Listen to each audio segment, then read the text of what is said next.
Hey guys, thank you so much for watching. Thank you so much for subscribing. We love a new subscriber here. So guess what? What you're gonna do right now is something that you've never done before. You're gonna go ahead and subscribe to my channel and turn on those post notifications so you don't miss the next video here. All right, so let's get to today's topic. We are talking coming out. I'm coming out. I want the world to know. Hear me sing. Today I'm talking about my coming out story, and guys, it is not what you think. Like, it was a hot ass mess. Let's get into it. All right, so long time ago, child, I was living in the great city of Los Angeles, California. Okay, me and Los Angeles, we ain't got nothing wrong with each other, honey. We were like this.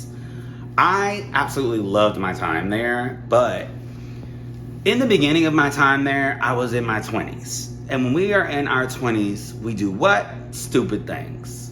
Listen, that's all what growing up is about. And the fact that we are able to do those dumb things in our 20s, hopefully so we don't repeat them in our 30s and 40s, it's not a bad thing. So let's be clear there. But I was involved with this guy. I met him just one night out in West Hollywood.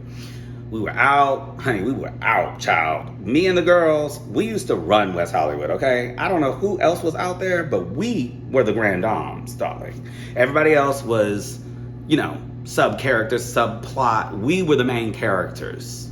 It was me, my friends, we ran West Hollywood, okay?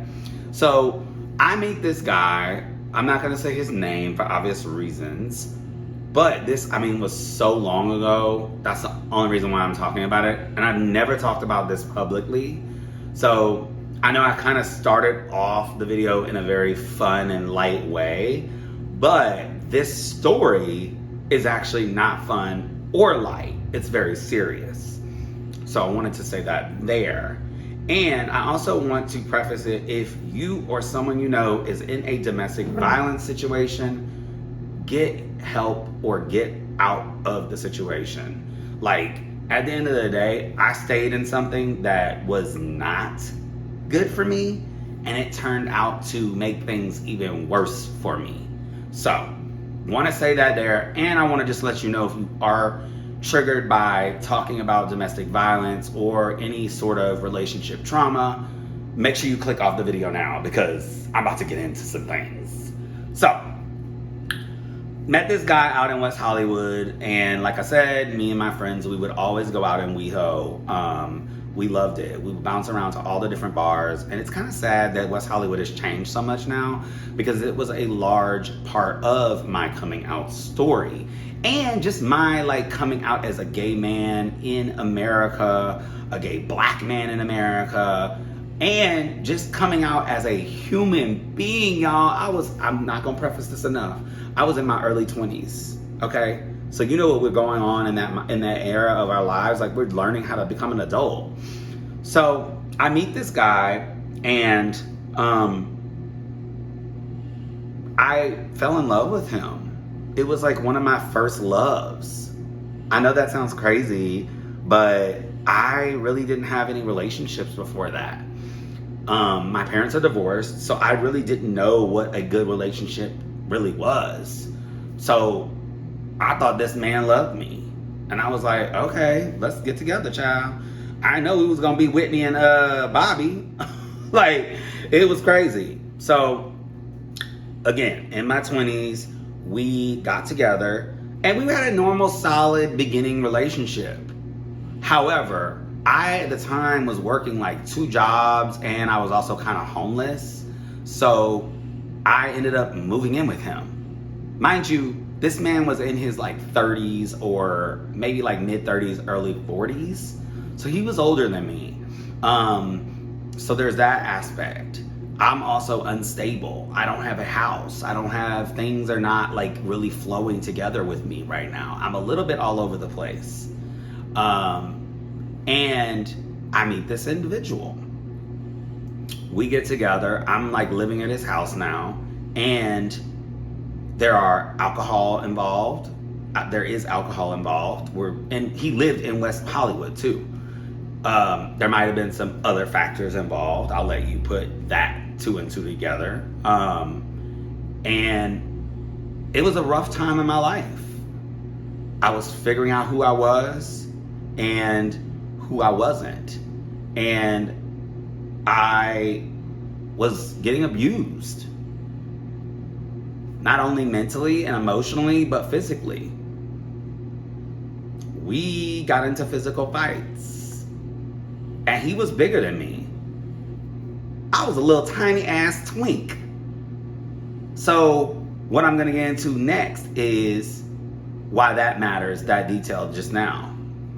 So one day we were out in West Hollywood. It was a Sunday fun day. I'll never forget it. And we had broken up and we had moved on.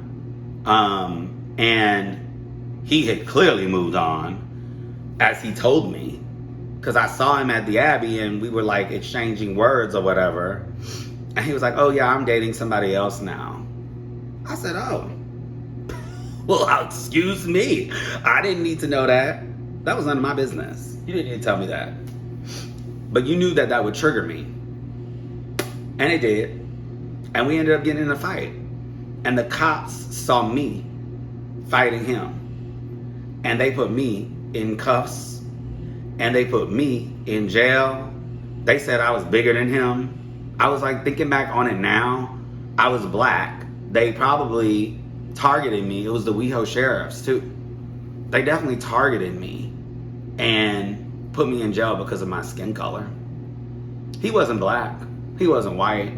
But and they were saying I was like bigger than him, which, as I said, I was a twink. I wasn't bigger than him. So that was baloney, malarkey, as Joe Biden says. And I'm in the back seat of the cop car crying my eyes out. I was so sad and so pathetically, like, just gross. Now, I said we got in a fight. He had hit me first. I hit him back. However, the cops saw me hit him and not him hit me. Whatever that means, as Nene would say. Whatever that means. So I went to jail. And I had to take domestic violence classes. I had to take all this stuff. I had to pay a lot of money. It costed like $5,000-$10,000 to get out of it. However, during the whole process of finding a bail bondsman, they obviously had to call my family because I had no money.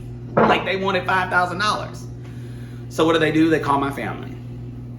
The lady on the phone says, he hit his boyfriend and he's in jail. Bitch, what are you saying? She told that to my brother, and my brother then tells my whole family that, and that's how I come out. That's how I come out. And for the longest time, my father disowned me, and like my uncle like disowned me, and like called me all these things, and you know, lots of victim blaming and lots of blaming and shaming.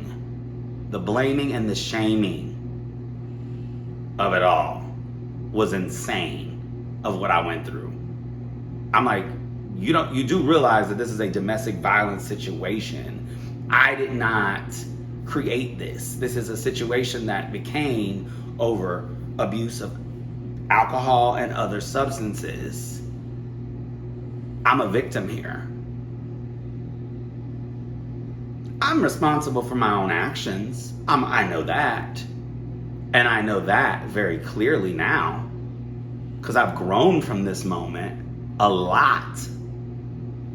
But you cannot sit here and say to me that it is my fault for this.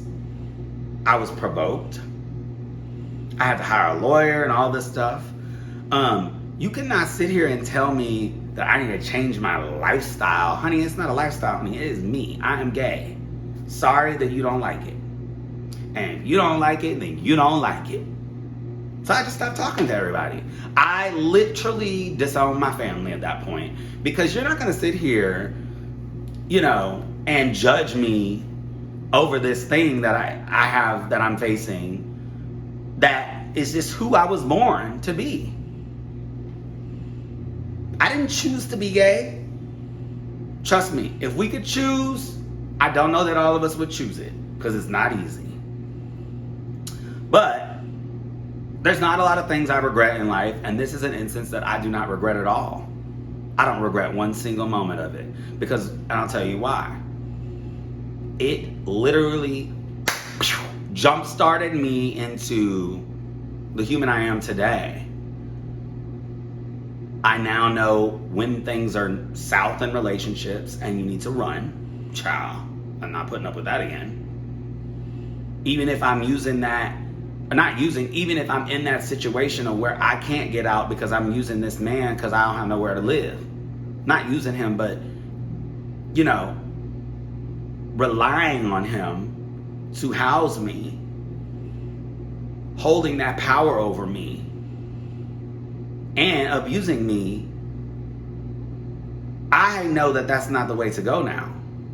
So I learned that from that. I also learned that, even when somebody is hitting you and provoking you, hitting them back is not the answer.